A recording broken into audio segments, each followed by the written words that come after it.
Hey everybody, welcome to Jersey Beast Radio. This is Christopher Lopez, your host, and this is the radio show where we talk about everything from training to supplementation to nutrition, basically just to get some killer information out to you guys without filters. This isn't going to be BS. It's not going to be scripted.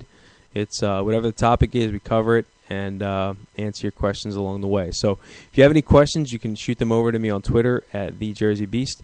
And I'd be more than happy to get them up and answered for you. Okay, so today we're going to talk about how training helps you rely on your instincts. It helps you do things without even thinking. And not so much in the gym and not so much in the game, but helps you in life. I know it's kind of a cliche. People talk about training for life. But it's the truth. You really should be training in some regard to further your mental game, further your physical abilities, not just in the gym, not just, on the field. And, you shouldn't just be training for big muscles. I mean, yeah, that's a plus, but training should be deeper than that. So we're going to get into that a little bit and how I had some crazy experience this weekend. Basically, as most of you know, Hurricane Sandy ripped through New York and New Jersey, and it was absolutely devastating. People lost their homes and their belongings. A lot of people with their homes went their future, and they just have to just rebuild from scratch now, and it's tough. But the toughest part about all this is not the material things, it's the loss of life and how that's going to affect a lot of people down the road. So just to kind of get into a little backstory, I had spoken with a client of mine on the phone this weekend, and he's one of the guys who religiously came down to Belmar with me on Saturday mornings, and we would train on the beach for a few hours. Right on the shore, right on the beach, right on the sand. We'd lug everything up the boardwalk and down the stairs and right onto the sand and train on the beach. And there's nothing like training on the beach. If you've never done it, I definitely recommend it if you get a chance to. So I spoke with him on the phone in the middle of the week. I haven't seen him in a while because he lives kind of far now. So he doesn't come out to the gym as much as he used to. But we were talking, and we both wanted to help in any way we could down the shore. We knew it was in bad shape. We knew we were more than capable of getting dirty and whatever the cost, just going down there and doing our part for the state that we love. So we headed down there, and we ended up in Belmar, and Belmar was hit bad. I mean, it's on the coast. It was hit pretty bad. Compared to some of the other beach towns, it didn't look like it was hit as bad. There was a lot of damage. I mean, don't get me wrong. There was a ton of damage, a ton of flooding. Basements full of water. It was just messy. The lake in Belmar had met the ocean, and it made it that much worse. There was no place for the water to go. So we're 4 or 5 blocks from the beach, and the streets are flooded with 2 feet of water. It was just a bad situation. So we ended up there on Saturday, and we wound up registering at the rec center. That's where the police were sending everybody to volunteer. And they were kind of overstaffed, which is the good problem to have. I mean, you want as many people as you can helping out, doing their part. But they had us sorting through bags of clothes and loading them up on trucks. And while that's all well and good, I mean, we were there, and there were plenty of people just standing around because they were so overstaffed. So we looked at each other, and we basically said at the same time, we're more than capable of doing something a little bit more demanding. So we had went back to the rec center. We were sitting in front and trying to figure out what our next move was. We tried to get in touch with some of the officials they had directing people for volunteer work. And he he didn't know where to send us because it was just so hectic that day. So we sat back down. We're trying to figure out what we're doing, and we see this big yellow pickup truck. It's like an F-350, lift kit on it, and just real high off the ground. But it was full of wood planks. I mean, long, heavy wood planks. And we look at each other, and we're like, well, I wonder where that's coming from. Because it looked like somebody's truck they used for their contracting business or something. It definitely wasn't a Belmar truck. It was somebody's personal business pickup truck. So we're talking, trying to figure out where it came from, and again, trying to figure out our next move. And about 20 minutes later, we see it again. Same route, comes out the same street, makes the same turn. Well, in mid-sentence, Greg jumps up and runs over to them in the middle of traffic. I mean, not caring what cars are in front of him or behind him. He just runs out there, stops the guy in the middle of the street, asked him where he was going and where he was coming from, and he basically pointed down the street. And Greg yelled over to me. I ran over to his car, and we drove down there. And I mean, this seemed like it was the thick of it because, people were out with their own tools, and they were locals. Looked like they were coming out of their houses to break up this decking on the street. And these sections of decking were probably, 10 feet by 12 feet, these little sections. And it looked like somebody's front porch, porch broke off, and the deck from their front porch, floated away. So I helped them break it up. There was a sledgehammer. I helped a couple of the locals get this stuff apart, and we stacked it up in piles. And then we walked further down the street towards the shore. Now, we're like about 4 or 5 blocks away. The street's flooded. Sewage everywhere. It's just a mess. It's a complete mess. And we walk around this big fallen tree that's fallen across the street. You can't really see through it. It's huge. So we walk around it. We get to the other side. There's this 100-foot length of this decking that I had just saw on this guy's front lawn that we just broke up. And I'm looking, and I look at Greg, and I'm like, what is this? And he goes, it's the Boardwalk. And I couldn't believe it. I just said to myself, holy shit. Because, again, remember, we were 4 or 5 blocks from the beach. Pretty far. And this is in the middle of the street. I mean, it was just laying across the street from sidewalk to sidewalk or curb to curb.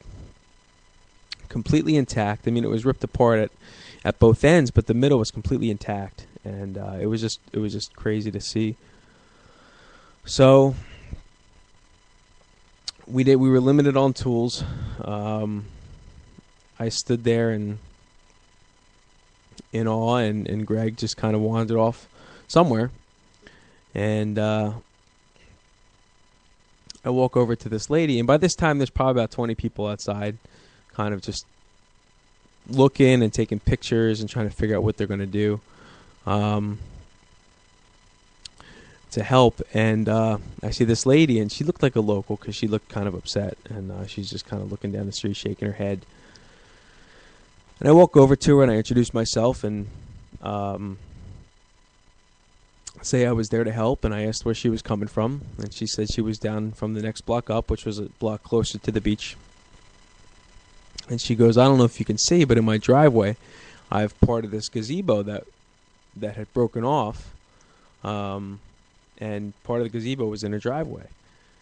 And I kind of took a peek, and I saw it a little further down the street, in the next block up, I saw it. And I looked at her, and I said, don't worry, we'll get it out. Now, I don't know how the hell we were going to get it out because we had no tools, but I just tried to give her some words of encouragement. I said, don't worry, we're going to get it out. We'll get it out of your driveway. And she goes, if you get it out, I'm going to feed everybody here. And I'm thinking to myself, yeah, right, okay, no problem. And I said, don't worry about it. I said, we're going to get it out. We'll get it, okay? We'll get it for you. So she thanks me. Of course, she probably thought I was crazy because she probably didn't think we were going to be moving this thing. And I thought she was crazy because more and more people were starting to pour in to help, and by this time there's probably 80 people outside waiting to help. So I'm thinking there's no way she's going to feed all these people. So anyway, long story short, Greg wanders back. He's got two brand new sledgehammers in his hand. He throws one to me, and we just get started on this 100-foot piece of decking. A few other people we met up with that were there that really kind of gelled with us and helped us out. And it was just great to see the people coming together and really deciding to help each other. So we start going nuts on this decking, and once the first couple planks broke, it was kind of crazy because at that point, both Greg and I noticed, had just kind of gone into autopilot. It was kind of nuts. I mean, I can only speak for myself, but I'm pretty sure that that he felt the same way. I mean, not once did I think of food, not once did I think of drinking water or how cold I was, or that, I was up to 2 feet of cold sewage water up to my knees. I mean, all that stuff went out the window. The thinking went out the window. And part of me feels like I can blame that on my training. Because when I train in the gym, I kind of get to this point where my body's telling me to stop, and I just keep going, and I just keep telling myself, well, I have a couple more steps in me. I have a couple more presses in me. I have a couple more push-ups in me. No matter what it is, a couple more minutes. Just keep pushing the envelope, and you get to a point where you can kind of release yourself and kind of let yourself rely on your instinct and rely on being involuntary rather than thinking so much. And this can be, you can see this in a sports perspective as well. I mean, you can see this, you see a lot of pro athletes, really good pro athletes have this notion too. And by no means am I comparing myself to a pro athlete, but everybody can get to that point in their training where they just rely on pure instinct and pure mental drive. I think the only time I really thought that day was after I got home and I was lying in bed, because I couldn't fall asleep. I was so exhausted and I just couldn't fall asleep, just because of everything that I saw and the relationships that I made when I was there, and kind of the bonds that I made and that Greg and I made. It was just crazy to see. It was just crazy to see that a bunch of people from all different backgrounds, from all different places. I mean, I was coming from, the Trenton area, but there are people who came from Hamilton and Lawrence, and one guy came down from Hoboken, and I said, what the hell are you doing here? You got your own problems. Hoboken is underwater.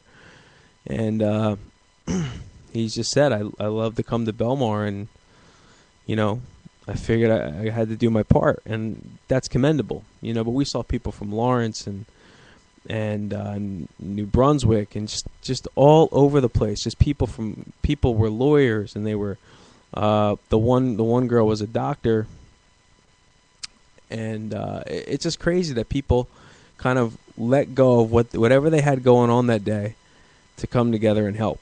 And that's when progress is made. You can't wait around for people to step up. You can't wait around for the perfect situation. In a time of tragedy, there's no perfect situation. You just have to trust yourself, trust that you can get the job done. And everything after that seems to fall into place. But in order to get there more efficiently and get to that point where you rely on your instinct and you rely on, just your body's ability to just keep moving, you have to sharpen that blade. You have to keep that blade sharp. You have to hone that blade. That is your mind. It's all mental. I mean, Greg, I'm 28 years old. Greg is 60 years old. and the guy didn't stop once. I mean, neither of us did, but Greg didn't stop. He just kept going and kept going, and that in itself is just pure mental drive. You know, I mean, he does train very hard when he's in the gym, but to not think about food, to not think about water, to not think about how cold you are. You know, it's not like you're thinking, oh, I'm cold, but I'm going to keep moving because I just have to tough it out for these people. We didn't think of that. I mean, I know physically that I did not think of that once. And it's, again, it all just falls back on how you practice and how you practice on getting your body to that level and pushing yourself to that level. So that's kind of my challenge to you, is to think of, when you train, to think of it as training your entire body, training your mind, training how to push yourself a little further each time you're in the gym, because you never know when you're going to need it. You hear all these cliches, people saying that, well, I'm training for life, I'm training, to push my mental capacity at a different level, and that's all well and good, but unless you really honestly use it outside of the realm of the gym or sports, you haven't really felt it. And this is the first time that I've honestly been in that situation, and I can honestly point that back to just training. So I just wanted to give you guys a little food for thought, and I just wanted to give you guys, a little bit of hope. I mean, there are good people out there, and they are really, really pushing to help. So, if you can't get out to Jersey, what I'm going to do is I'm going to post a link up on the blog, when I post this up on the blog, where you can donate money by the use of purchasing ebooks written by Zach Evanesh, who is an amazing strength coach, if you guys don't know who he is.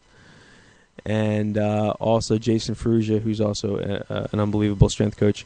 These guys are donating all the proceeds of these ebooks that they're selling, these kick-ass programs. They're getting them out online for super cheap, and all the proceeds are going to go to relief for Hurricane Sandy. So you can still do your part, even if you're not from New Jersey and you just can't physically get here. But that's my request. That's one way you can help out. And when you're in the gym, just remember to make that mental connection of why you're training. It should be deeper than bigger muscles. It should be deeper than smashing PRs. It should be deeper than getting lean or losing fat. You really should be training to flip that switch and have your body as an entire system just go on autopilot when it's needed. You never know when that time is going to come. I mean, I can't put myself in the shoes of people who have lost so much, because where I live, we lucked out. We just had a little bit of wind damage, but no flooding or anything like that. And the only experience I know is what I saw this weekend. But you never know when shit's going to hit the fan. You never know when things are going to get bad. You never really know, so you have to be ready. A lot of you guys listening and girls listening have families to protect, and that is what training should be about. It should be about being able to protect yourself and your family when the time comes without even having to think about it. So this one was kind of a long one, but again, I felt like I needed to just get that message out to you and just have you think a little bit and just be grateful for what you have. And again, to do your part, because that's really when difference is made. It's not really waiting for people to respond. It's you going out of your way to respond and say, what can I do? Like Greg and I did, we went to Belmar. We didn't know what to expect. We didn't know how bad of shape it was going to be in. We didn't know what we were going to get ourselves into. But we did know that we were willing to do anything that we had to do to help. And at the end of the day, we left there around 7. I guess around 7. It started to get dark, and they don't let anybody stay after dark because of safety reasons and people looting, which is beyond me. I don't know how people can loot these abandoned houses. But so we left around 7, but I'll tell you what, that street was clear. There were 2 big trees gone, several lengths of boardwalk gone. We're talking hundreds and hundreds of feet. And, new friendships and relationships made with particularly a couple girls that had helped us, Laura and Kate. Yeah, do your part, and you never know when something might happen to you. So, again, get a little bit deeper than just scratching the surface of training. All right. Hopefully you guys enjoyed this podcast. It was a little bit lengthy, but I will put those links up for you. Do your part, guys. This is important. And there's a lot of damage, so it's going to take quite a bit of money. So these links are going to be very cheap. Kick-ass programs by kick-ass coaches. And just donate. If that's the least you can do, just donate. All right, guys. This is the Jersey Beast signing off. Again, send me your email. Send me your questions over to me on Twitter, and I'll get them answered for you guys. All right. Twitter is the Jersey Beast. Peace. Talk to you later.